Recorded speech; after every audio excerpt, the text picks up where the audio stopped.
Richard Villanova was one of those men every other guy dreamed of becoming. A tall, muscular alpha male with the looks of a Greek god, owned a successful business and gave jobs to 20% of the townspeople, married the prettiest girl in the neighborhood and had twin girls. Richard was loved by everyone in town and was known for his philanthropy and involvement in the town. Every girl in town dreamed of marrying a man like Richard, and every guy wanted to be in his shoes. And he was only 35 years old, and he had it all. 10 years ago, he'd married Vanessa and her twin girls. His wife loved the society and the popularity and fame she got from marrying Richard. There were many jealous wives, but overall, she was loved for the endless hours of work and volunteer work she gave to the town. Vanessa was known as a devoted wife and loving mother, and was looked up to by others. She lived for banquet dinners, county club luncheons, and being looked up to by others. Vanessa came from a lower-class background and quickly adapted to the lifestyle of the rich and famous. Each year, the town recognized one woman as Woman of the Year at a banquet attended by the town's nobility. This is the town's highest honor, and this year's winner was Richard's wife, Vanessa. She received the award for all her work with the church, fundraising for charity and community involvement. The fact that she was married to Richard didn't lessen her chances. I sat at one of the dinner tables in front of the awards stage with my wife and enjoyed the great food, wine, and people. My wife and I enjoyed the support and warm feelings of the people of the town. Everyone loved and cared for each other, which is common in small towns. We all knew each other and cared about everyone's well-being. We were all connected. Tonight's stage had a small podium and a large 6-foot video screen that was different from previous years. Several 165-centimeter monitors were set up along the side walls so everyone could see what was going on, which seemed odd since the presentation usually lasted less than 30 minutes. We watched as Richard took the stage and turned to listen to him. The tuxedo that Richard was wearing could not hide his broad shoulders and arms. The man was massive, with the face of George Clooney. I saw all the wives, including mine, smile when they saw him walk up on stage. Richard was introduced and given a standing ovation for all his work in the community. He was a great supporter of the town and everyone loved him. It was like having an NFL Hall of Fame player or movie star in your presence. His charisma and charm were rare qualities. Richard humbly thanked the audience and told us what an honor it was for him to be there and to be able to present the Woman of the Year award. We watched as he invited Vanessa to the stage. He kissed her and grabbed her hand while the crowd clapped and cheered as their favorite couple was about to perform. Richard continued to hold her hand and watch the presentation on the 6-meter screen and 165-centimeter displays throughout the auditorium. Richard flicked the remote and the first image appeared on the screen. It was their wedding photo, and we heard the women in the audience sigh loudly and romantically. The next picture showed 2 little twin girls, and the women continued their adoration. As the images came up, Richard said a few nice words about each of them, making them come alive. It was heartfelt, and I was even touched by the images. Richard continued, and now the images showed Vanessa and what she has done for the community over the past year. There were social events and photo shoots at her country club. Richard stopped the image of Vanessa at the country club dressed in one of her ball gowns and gently addressed the crowd. What a lucky man I am to have this loving and beautiful woman as my wife. He turned and kissed her tenderly, and the women just watched enviously. The men looked at the pictures of Vanessa and wished they were Richard. A few more pictures of Vanessa as a school board member. Her pictures in the church choir, pictures at the church bake sale, her charity events, her help with fundraising for the orphanage, pictures with the children in the hospital, all showing that she was truly a cornerstone of our community. Richard then made things even more personal and introduced the people who were important to him. In his deep voice, still holding Vanessa's hand, he began his introduction. I would like to introduce Vanessa's 2 daughters, Amanda and Jessica. Please stand up, followed by applause from the crowd. Her mom and dad, Jerry and Mary, please stand. Another burst of applause from the crowd. Richard continued, in addition to all that my loving wife does for the community, she has also kept her job as a sales manager to keep her business education relevant and to keep in touch with her boss, John Benson. Vanessa just loves working under him. John, please stand up. John, thank you so much for looking out for my wife and the mother of our children when she's on the road with you. John stood up and quickly sat down, looking out of place, which seemed a little strange and didn't get a round of applause. Richard was now on a roll and had completely captured the attention of the audience who were waiting for Vanessa's response. He now had his arms around Vanessa's waist and was lovingly cradling her against him. They really did look like the perfect couple.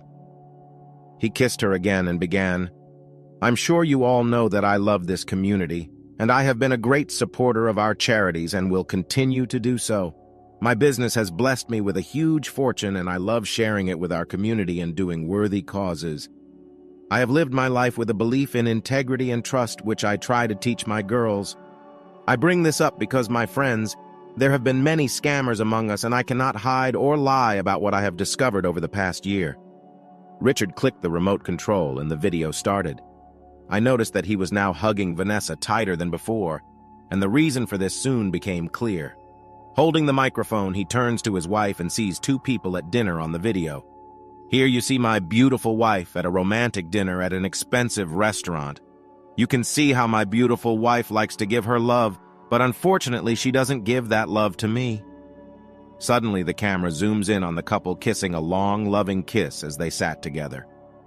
"This is my loving, soon-to-be ex-wife Vanessa, the mother of our children and this year's Woman of the Year, along with her boss John." There was a sepulchral silence in the room, and Vanessa's face reflected confusion. He continued, "Now this video shows John and Vanessa kissing in a bar in public. Oh, here's another one of them getting really cozy. They make a cute couple, don't you think?" Vanessa was heard telling Richard to stop the video, but it continued. The video changed again, and now they were standing by the elevators, hugging and kissing, with John's hand on her ass, waiting for the elevator, and hinting that they were headed upstairs for sex. The video stopped with John's hand holding her ass, and Richard spoke as Vanessa was in complete shock and fear. "This is my favorite scene when they head out for a nightcap. John seems to be enjoying himself, and like I said, Vanessa, my wife, loves working under John's direction. I can't share the other videos I have because they are too provocative, but you can only imagine what they reveal." The audience gasped. Some women clasped their mouths with their hands, some sat with their mouths open. John's wife looked at her husband with disdain as Richard continued. He turned to John and said, "Thank you, John, for ruining my marriage, destroying my family, and revealing the truth of who my wife and you despicable human beings are. Vanessa, my soon-to-be ex-wife, you hurt me more than I can ever describe. You took my love and trampled on it.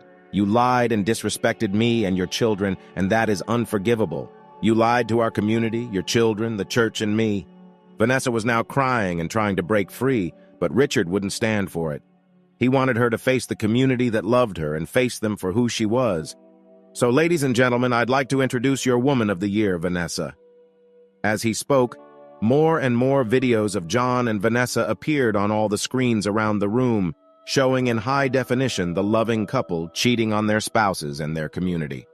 Finally, he turned to her and said, "No, honey, I can't, in good conscience, give you the Woman of the Year award, but I can give you this. Your divorce papers. It's over between us." Richard handed Vanessa the envelope and put the microphone in her hand, then walked back to his table with the twins and her mom and dad. Everyone sat in shock and complete silence. Vanessa stood frozen in place in front of the town, tears streaming down her face. Finally, she looked up at the crowd and her body physically shook. She simply apologized to everyone and hoped they could forgive her. Then she looked at her husband's table and apologized to him. She then dropped the microphone and walked out of the room as fast as her heels would allow. Vanessa signed the divorce papers, and the divorce became effective. Vanessa would walk out of the marriage with the property she entered it with, as well as $2,000 a month in alimony. The house belonged to Richard, so she needed to move in with her parents until she could find a place of her own. Along with her community and friends, her children were infuriated by their mother's betrayal and hardly spoke to her again. Richard loved the girls and made sure that their mother's betrayal did not affect their future. Richard paid for the children's college tuition and other expenses and stayed close to the girls. Eventually, Vanessa became shunned in town and moved on to work full-time as a real estate agent in another town where her reputation was not good. John's wife divorced him and received a large settlement, alimony and child support, leaving him with barely enough money to live on. His company was forced to fire him due to public pressure, and John ended up selling used cars to make ends meet. Richard channeled his anger and resentment into his business and became even more successful. He became mayor of the town and married his high school sweetheart. He never saw Vanessa again. The twins stayed close to Richard and only saw their mom on holidays. Vanessa resigned herself to her fate. She began to realize why she did what she did. John was no match for her husband. He wasn't handsome, and he didn't have a big penis, which is a common reason we hear about cheating. No, John was nothing compared to Richard, but John was rough on her in bed, and she needed but missed what she had with Richard. Her husband was a romantic and made love to her, tender and wonderful love. But she wanted something Richard couldn't give her. Unbridled sex, rough and sloppy sex that John gave her twice a month. It had been the perfect balance until she finally got caught. Now she mourned every day for everyone she had hurt, losing Richard and the respect of her daughters. The fuck she'd gotten wasn't worth the life she'd lost.